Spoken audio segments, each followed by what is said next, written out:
इस कहानी का नाम है कर भला तो हो भला। एक प्रसिद्ध राजा था जिसका नाम रामधन था। अपने नाम की ही तरह प्रजा सेवा ही उनका धर्म था।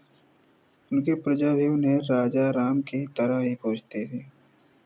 राजा रामधन सभी की निष्काम भाव से सहायता करते थे, फिर चाहे वो उनके राज्य की प्रजा हो या अन्य किसी राज्य की। उनकी ख्याति सर्वत्र थी। उनके दानी स्वभाव और व्यवहार के गुणगान उनके शत्रु राजा तक करते थे। उन राजाओं में एक राजा था, भीम सिंह, जिसे राजा रामधन की इस ख्याति से ईर्ष्या थी। उस ईर्ष्या के कारण उसने राजा रामधन को हराने की एक रणनीति बनाई और कुछ समय बाद रामधन के राज्य पर हमला कर दिया।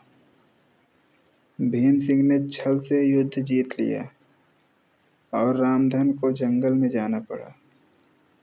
इतना होने पर भी रामधन की लोकप्रियता में कोई कमी नहीं थी। हर जगह उन्हीं की बातें चलती थी, जिससे भीम सिंह को चैन न था। उसने राजा रामधन को मृत्युदंड देने का फैसला किया।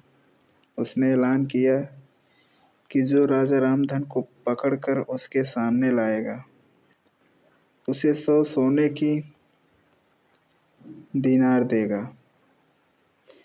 दूसरी तरफ रामधन जंगलों में भटक रहे थे।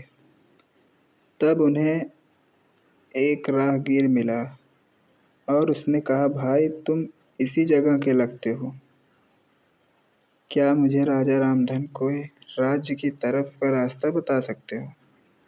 राजा रामधन ने पूछा, तुम्हें क्या काम है राजा से? तब राहगीर ने कहा, मेरे बेटे की तबीयत ठीक नहीं है, उसके इलाज में सारा धन चला गया। सुना है राजा रामधन सभी की मदद करते हैं, सोचा उन्हीं के पास जाकर याचना करूं। यह सुनकर राजा रामधन राहगीर को अपने साथ लेकर भीम सिंह के पास पहुंचे। उन्हें देख दरबार में सभी अचंभित थे। राजा रामधन ने कहा, हे राजन, आपने मुझे खोजने वाले को 100 दिनार देने का वादा किया था। मेरे इस मित्र ने मुझे आपके सामने पेश किया है, अतः इसे वो 100 दिनार दे दे। यह सुनकर राजा भीम सिंह को असहाय हुआ कि राजा रामधन सच में कितने महान और दानी हैं, और उसने अपनी गलती को स्वीकार किया। साथ ही राजा रामधन को उनका राज्य वापस कर दिया और सदा उनके दिखाए रास्ते पर चलने लगा। तो इस कहानी से हमें यह सीख मिलती है, मनुष्य को अपने कर्मों का ख्याल करना चाहिए। अगर आप अच्छा करोगे तो अच्छा ही मिलेगा। माना कि कष्ट होता है, लेकिन अंत अच्छा होता है। तो कहानी अच्छी लगी हो तो चैनल को सब्सक्राइब करिए, लाइक एंड शेयर। धन्यवाद।